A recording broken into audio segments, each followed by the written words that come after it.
Want to get your podcast heard by millions on Spotify? Let's unlock the secrets to boosting your podcast visibility using Buzzsprout and Spotify.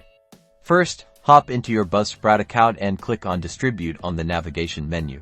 Now, locate the Spotify icon and click the button to connect your podcast. You'll be prompted to log into your Spotify account. Buzzsprout needs this permission to sync your podcast with Spotify, so it can show up for your listeners. Follow the prompts to connect your podcast to Spotify through the Buzzsprout dashboard. This allows Buzzsprout to push your episodes automatically. In Buzzsprout, you have numerous options to enhance your listing. Make sure to add a great, informative podcast description, include engaging show notes, and upload eye-catching artwork that represents you and your podcast. Finally, remember that consistency is key.